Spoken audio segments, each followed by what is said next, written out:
Ciao ciao les petits loups, bienvenue, welcome avec Taskier 85 et Lil Rock FPV pour vous servir. J'espère que tout le monde va bien encore une fois aujourd'hui. On est là pour tester un vélo électrique, le Sembike 20 LV XD30 2. Donc mon Lil Rock est là pour m'assister et pour tester aussi le vélo avec moi. Faire un peu de sport aussi. Et faire un peu de sport aussi. Oh pigeon! Oh, que d'aventure. Donc là, Lil Rock est sur le Fido D4S qui m'accompagne depuis presque 1 an et demi maintenant. J'en suis super content, c'est clair. Mais il lui manquait quelques petits trucs super importants que je vais retrouver sur ce Sembike qui apporte beaucoup plus d'amélioration par rapport à ce petit Fido D4S, et on va voir ça ensemble. Donc tout de suite, nous on va se rendre là où qu'on va et je vous envoie l'unboxing et les spécificités.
For someone that wasn't worth the wait, counting down the days.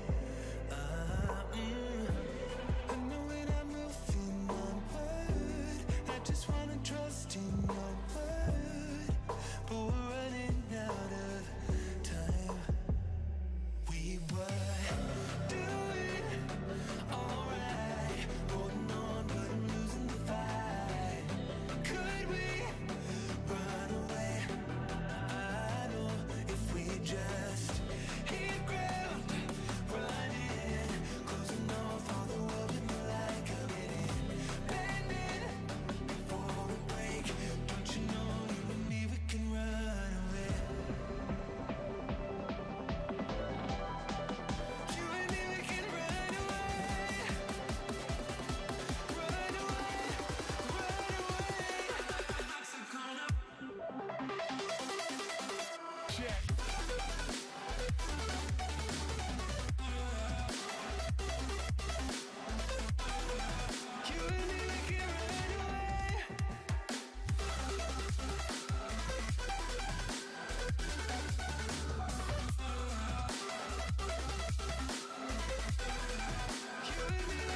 Une taille totale de 160 cm, une hauteur de selle de 80 à 1,05 m, une hauteur de guidon de 110 à 125 cm, cadre pliant en alliage d'aluminium avec de belles soudures, une fourche à suspension, un moteur 48 volts 350 watts, un dérailleur Shimano à 7 vitesses, compteur LCD avec rétroéclairage, frein à disque à l'avant et à l'arrière, un tube de selle anti-choc et même des amortisseurs sous la selle, des pneus mixtes Shaoyang en 20 par 1,95, des jantes en alliage de magnésium avec 6 bâtons, un support de smartphone avec chargement USB, un klaxon bien sûr, et le petit porte-bagages arrière tout en acier, un petit phare bulbe qui marche plutôt pas mal, et un feu arrière et même le feu stop, des pédales Pro Wheel qu'on va pouvoir replier pour le gain de place. Un jeu de clé pour déverrouiller la batterie, on appuie et on tourne sur la gauche, ici. Ensuite, on peut retirer la clé. Puis pour verrouiller, on tourne d'un cran et pour mettre en route le vélo. Et une béquille plutôt bien placée, même pour pouvoir faire des réglages. Et une petite housse pour les câbles, pour bien voir que c'est un Sembike. Donc mise en route du compteur, on appuie sur le bouton M tout simplement. D'origine, vous n'aurez pas d'assistance ici, que vous lanciez l'accélérateur ou le pédalier. Il vous faudra régler sur plus ou moins, avec 5 niveaux d'assistance différents. Donc vous pouvez vous en servir comme vélo Donc en indication, on a la puissance de la batterie, les kilomètres/heure en direct et le odo ici pour la distance parcourue qu'on peut changer avec le bouton M ici. Vous pouvez choisir différents réglages en fonction de ce que vous voulez avoir, le voltage, l'heure, etc. Moi, ce qui m'intéresse, c'est le nombre de kilomètres parcourus. Ici, on a, ça j'aime beaucoup, c'est la puissance que vous demandez au vélo en direct. Et ça, c'est plutôt sympa. Regardez, si je mets une assistance à 2 ou même 3 par exemple, je vais accélérer et je vais freiner un peu la roue arrière, parce que là, je suis dans le vide. Donc, vous voyez, là, il n'y a pratiquement pas de puissance demandée. Je ralentis la roue avec mon pied, ici, et vous voyez, ça demande de la puissance. Alors là, je vais bousiller ma semelle. Mais vous allez pouvoir contrôler la puissance au fur et à mesure, et donc soit baisser en intensité, soit pédaler un peu plus vite si vous voulez consommer moins, tout simplement. Pour allumer le phare, on va simplement maintenir le plus ici. Tac. Et là, on a le rétro-éclairage également du compteur. Au-dessus de Odo, ici, juste sous les kilomètres/heure, on a également des petits affichages, mais qui vont vous indiquer des sécurités, si vous avez un défaut sur la batterie, etc., sur le moteur. Et par exemple, si je freine, regardez, tac, j'ai automatiquement le voyant de frein qui s'allume. Donc on va maintenant voir ensemble les programmations. Donc je maintiens le plus et le moins pour rentrer dans les programmations. P01, ça va être l'éclairage de l'afficheur. Vous voyez, si je mets sur 2, ça baisse un peu. Et sur 1, ça baisse encore. J'appuie sur M pour passer au P02. On a exactement 16 programmations possibles sur celui-ci. Donc P02, c'est l'affichage en kilomètres/heure ou en miles per hour. P03, c'est la tension de la batterie, donc ça, vous n'y touchez pas. P04, c'est la temporisation de l'extinction automatique, réglable de 1 minute à 60 minutes. P05, c'est le niveau d'assistance au pédalage, mais ça, vous ne pourrez pas le toucher. Vous aurez automatiquement les 5 niveaux d'assistance. P06, c'est le diamètre de la roue en pouces, donc là, c'est pareil, vous ne pourrez pas y toucher, ça reste sur 20. P07, c'est le réglage de la vitesse sur l'afficheur. Ça, il ne faut pas y toucher non plus, c'est un réglage d'usine. P08, c'est là où vous allez pouvoir régler votre vitesse maximale, à savoir que si je monte à 100%, donc je vais passer par 0, ici, voilà, là je vais avoir la vitesse maximale.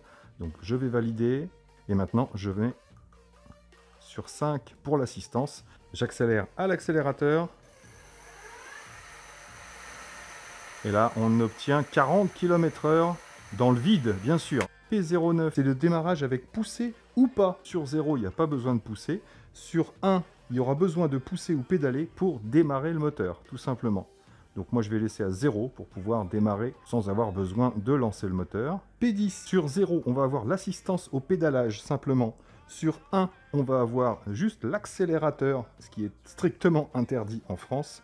Et sur 2, on va avoir l'assistance au pédalage plus l'accélérateur. Donc pour être un peu plus légal, on peut mettre sur 0 ici, ce qui fait que maintenant, je n'ai plus d'accélérateur. Si vous vous faites contrôler, vous pourrez dire que vous avez désactivé l'accélérateur tout simplement. Par contre, on a toujours l'assistance au pédalage. Voilà. Donc ça, c'est plutôt pas mal pour être un peu plus en règle. P11 ici, on ne change rien, c'est pour les ingénieurs uniquement. P12, c'est la force de pédalage, c'est pareil, vous ne pourrez pas le changer. P13, c'est le nombre d'aimants sur le moteur. P14, courant maximal du contrôleur, donc là 12 ampères. P15 ici, c'est pour la tension minimum du contrôleur, ça dépend de l'autre paramètre, et ça vous n'y touchez pas non plus. P16, c'est les paramètres de distance, et là pour remettre à 0, on va maintenir le bouton plus ici. Voilà. On est retourné à 0 km. Donc je dois en être à peu près à 70 km, sachant que j'ai fait une batterie complète. Et on a fait le tour.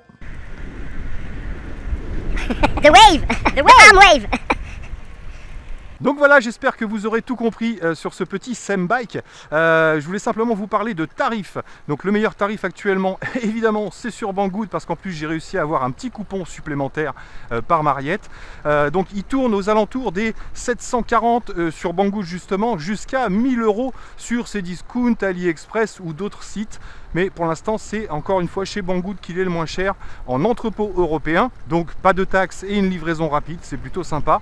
Au niveau autonomie, il est donné entre 35 et 45 km simplement avec l'accélérateur et entre 55 et 80 km avec l'assistance au pédalage.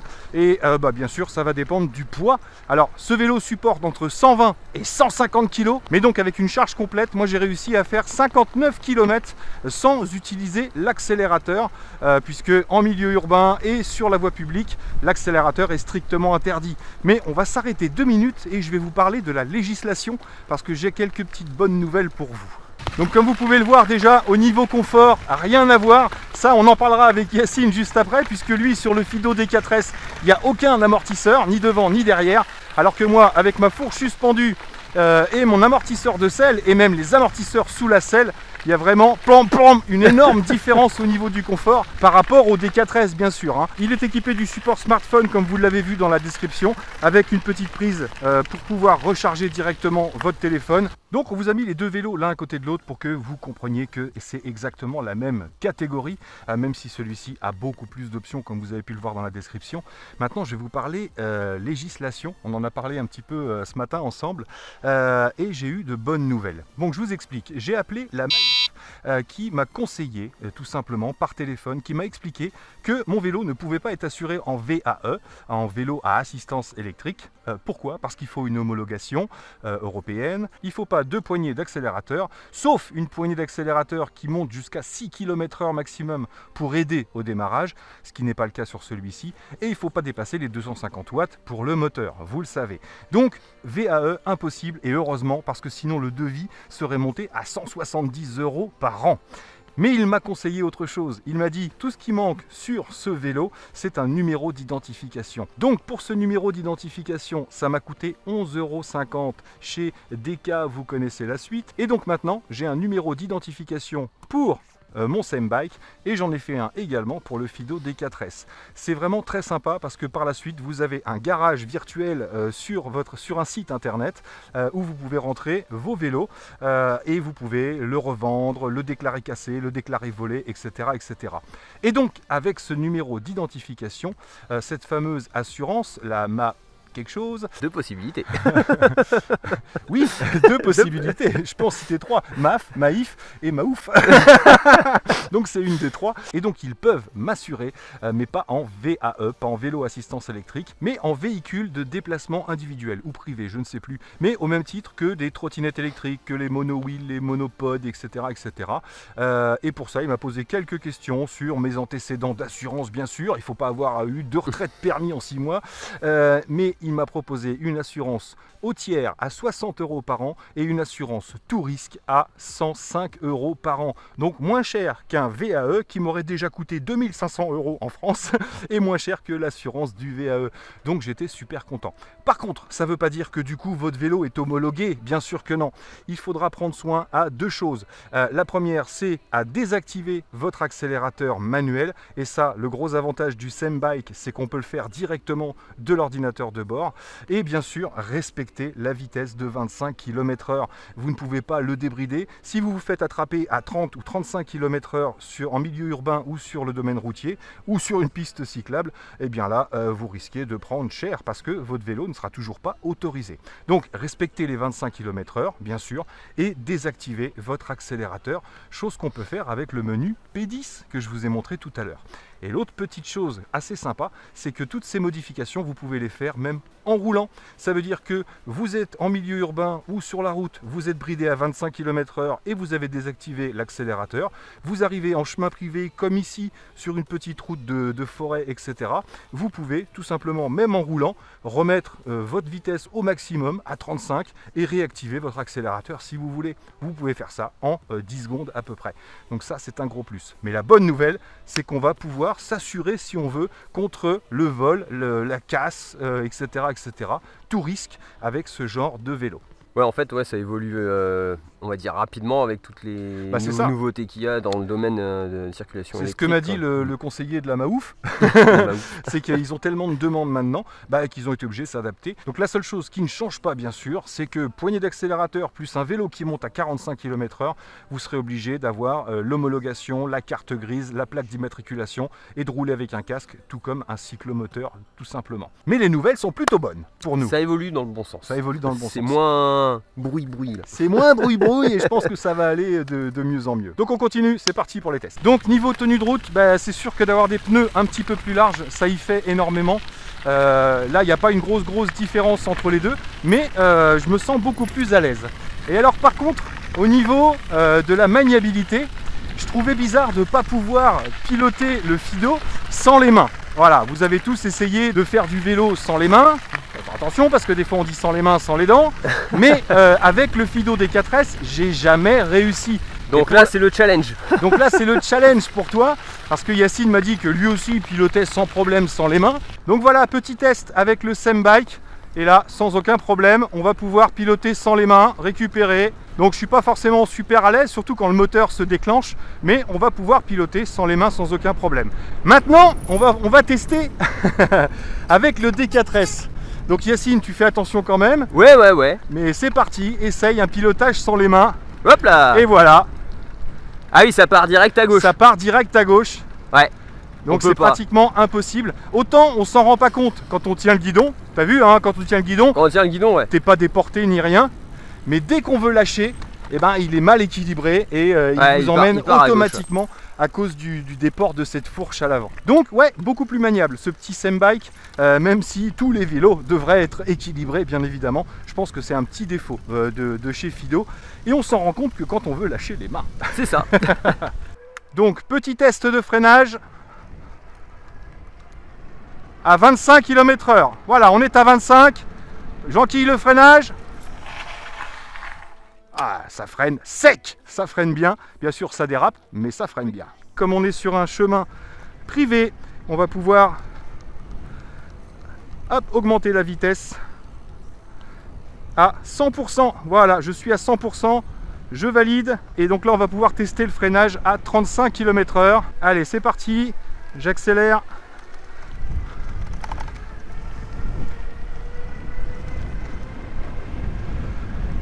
35, je suis à 35 km/h. Et pareil, ça s'arrête plutôt pas mal, hein. Je sais pas sur combien de kilomètres, environ 5-6 mètres je pense. Ouais, à peu près. Donc on va maintenant tester les 5 niveaux d'assistance, mais pour une aide au démarrage, rappelez-vous, on a l'aide à la marche. En maintenant le moins, ça remplace en fait, comme si vous aviez une poignée d'accélérateur limitée à 6 km/h, hop, ça enclenche, regardez, mes pieds sont devant, ça roule tout seul. Et ensuite, je lance le pédalage, je mets un petit coup de frein pour désactiver l'assistance. Et là, on est en assistance niveau 1. Donc niveau 1, en pédalant, on atteint les 11 km/h, 12 km/h. Niveau 2, on monte à 15 km/h sans forcer sur les pédales. Niveau 3,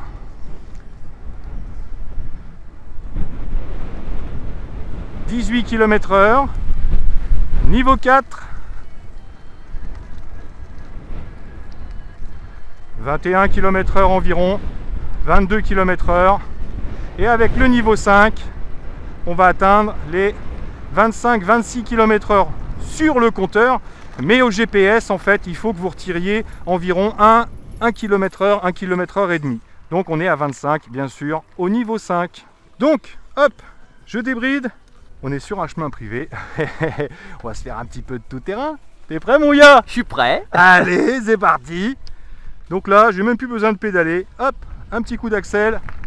Et on y va. Donc là, les amortisseurs font vraiment le taf. Hop, petite côte. Ça passe sans problème. Et on est parti. Vous le connaissez, ce petit chemin, hein? C'est le petit chemin qu'on prend en FPV au champ électrique.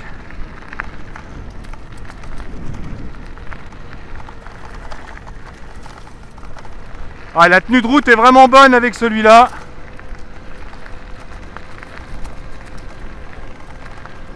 Donc là, on est à 34 km/h environ. On va pouvoir couper là. Tchac! Ça passe sans problème. On peut mettre un coup de pédale pour relancer.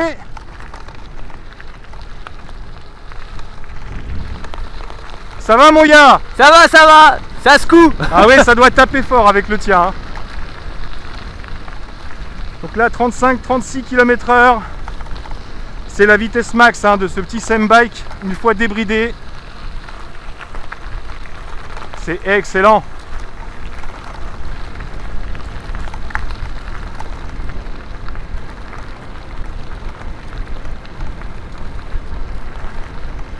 Bon, eh ben, je pense qu'on aura bien testé ce petit engin. Je vais maintenant le passer à Yacine, qui va se rendre compte de la différence. Et moi, je vais me faire défoncer les os. Après Je disais, je vais te passer le vélo et on va faire le chemin inverse. C'est chemin inverse. Que tu te rendes compte vraiment de la différence par rapport à celui-là qui est vraiment pas fait pour le Au niveau off-road, confort, ouais. Allez, Yacine au Sembike. Ah ouais, tout de suite, moi. Bon, il y a la stabilisation sur la GoPro, mais pas sur mes fesses.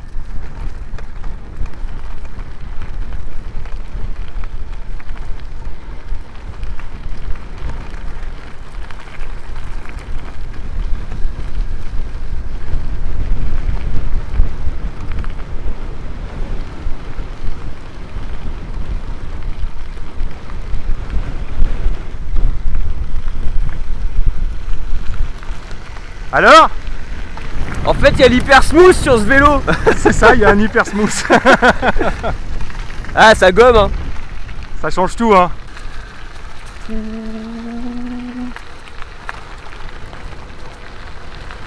Hop! Là, vas-y. Hop! Ah!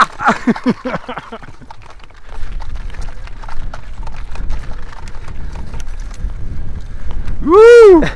Ça vibre un peu plus. Oh la vache, je suis épuisé juste avec cette ligne droite là. Yep les amis, bon, et ben je pense qu'on a fait le tour de la question, on a fait une sacrée balade, on s'est bien marré. Bah ouais. Je t'avoue, je me suis fait une petite frayeur avec le D4S. Hein. Ouais, ah, ça ça secoue glisse un énormément et puis tu as beaucoup moins de droit à l'erreur. Si tu as un petit trou, il faut vraiment l'éviter quoi, parce Ah que oui, sinon oui, oui. ça tape violemment et je pense qu'on peut même abîmer du matériel. Hein. Ouais. Voilà. Donc, bah, pour finir, je vais te demander d'abord ton avis, donne-nous ton ressenti avec le peu que tu as pu tester. Pas forcément en comparaison avec le D4S, mais ce que tu as aimé sur ce petit Sembike. Ouais, bah après, je suis obligé de comparer le confort quand même, Bah. parce que c'est pas comparable justement. C'est clair, c'est le gros plus. Non, quoi. c'est le gros plus d'avoir la selle sur ressort et la petite fourche à l'avant, ça aide, on va dire, sur les petits terrains accidentés. Ça remplace bien une fourche, enfin je veux dire un bras derrière oscillant par exemple, ou un amortisseur sur la roue.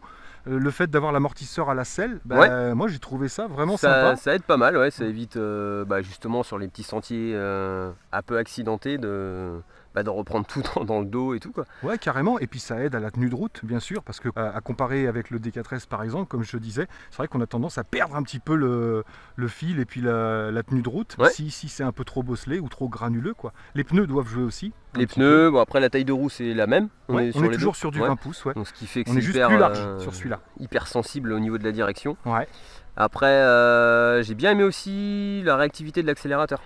Oui, tu sens Il y a une bonne seconde de décalage, voire plus. on passe de 250 watts à 350 watts. Mm. Et c'est vrai que les réglages d'usine sur celui-ci, c'est P12 ou P13, je sais plus, on peut pas y toucher, mais sont réglés sensibles. On est à 2 par rapport à 0 qui serait le minimum, enfin le maximum de réactivité. Il est D'accord. réglé sur 2, donc c'est vrai qu'il est assez réactif à l'accélérateur en terrain privé, encore une fois, comme je vous l'ai dit. Oui, bien sûr, pas sur la voie Ouais. publique. Mais donc ouais, plus réactif. Plus réactif, donc moi je trouve le fait d'avoir de la réactivité, ça améliore le confort de Ouais, carrément.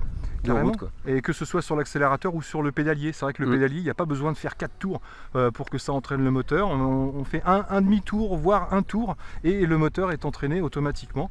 Donc ça, ils ont fait des bons réglages d'usine. C'est vrai que là-dessus aussi. ça c'est mieux. Après le vélo en lui-même, bien fini, le garde-boue assis derrière, bon. quoi. Bah, c'est un gros plus, hein, parce que j'ai envie de dire... Porte-bagages, pardon, pas garde-boue. Oui, porte-bagages, ouais, parce que ça supporte 150 kg, donc nous c'est mort. Parce que moi déjà avec mes 90 kg, j'ai plus le droit qu'à quelqu'un que de 60 kg. Mais on pourra emmener un enfant voilà, en terrain privé, on peut balader, ou mettre un top case, un sac à dos, la glacière, etc. C'est vrai que c'est un petit plus également. Il y a 200 € de plus, je crois, par rapport à ton Fido. Ouais, c'est ça. Actuellement, avec la promo Banggood, ouais, on est à 200 € de plus que le Fido D4S. Donc moi, je trouve que c'est largement justifié, quoi. Largement justifié. Bon, pour les petits défauts, j'ai envie de dire, moi j'aurais aimé que la clé elle soit ailleurs qu'en dessous ici. Après, je conseille de bien sûr pas laisser de porte-clés à pendouiller, etc. La clé simple, parce qu'on est obligé de la laisser quand on l'alimente. Okay. On peut la retirer que quand on a éteint ou quand on a déconnecté pour la batterie. Donc ça pour... On a failli perdre la caméra. Donc ça pour moi c'est un petit défaut. Après bah, ils ont réglé les défauts qu'il y avait sur le V1, sur la première série. Le 20 LVXD30, il y avait eu la première version et là c'est le 2. Et c'est vrai qu'ils ont réglé les petits soucis qu'il y avait avec le 1. J'avais un petit problème dans le 1 avec la batterie qui bougeait à l'intérieur du cadre et qui faisait un petit peu de bruit. Là ils ont rajouté un bout de mousse à l'intérieur, ce qui fait que bah, on n'a plus cette vibration, on n'a pas ce clac-clac sur celui-là. Donc ça c'est un plus aussi, mais moi j'avais pas testé le 1, donc vraiment super content. Et puis encore une fois super content du fait qu'on va pouvoir maintenant assurer ce style de vélo. Encore une fois l'assurance n'est pas obligatoire et puis on va pouvoir rouler, j'ai envie de dire, sans se faire remarquer, même si le moteur est de 350 watts et que c'est pas dans la législation. Allez, je mets ma main à couper que 95% des gendarmes ou des policiers, s'ils vous prennent pas sur les trottoirs, s'ils vous prennent pas à 35 km/h ou à faire le cacou, ils vont pas couiner parce que c'est un moteur de 350 watts. Tant que vous n'avez pas l'accélérateur et qui dépasse pas les 25 km/h, c'est clair. Voilà, je vous dis pas qu'il est légal du coup, mais on peut rouler en toute légalité avec ça. Et surtout, si vous sortez devant un contrôle, l'assurance, etc., oui, qui dit bon, c'est quand même un gros plus. Jeu quand même, ouais. Et puis franchement, 105 € en tout risque pour le vol, casse, incendie, etc. À l'année, ça fait même pas 9 € ou 10 € par mois. Franchement, pour un vélo électrique, voilà, c'est pas un gros investissement derrière, hein, c'est clair. Rien qu'un rétroviseur, ça coûte 15 €, un bon petit rétro.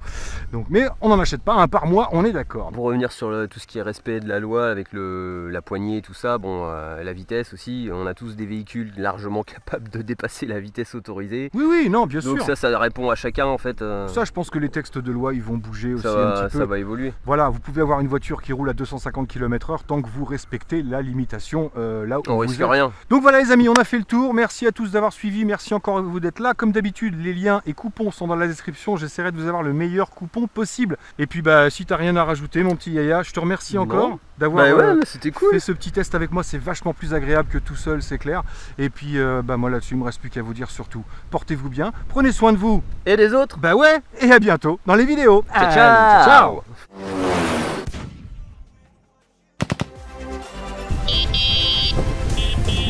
Ah ouais, quand même. Mais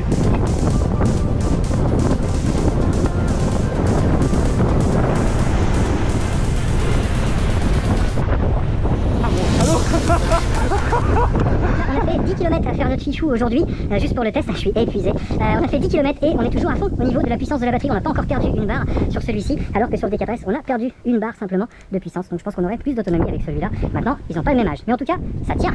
attends, parce que là j'ai un gros plan sur ton huc.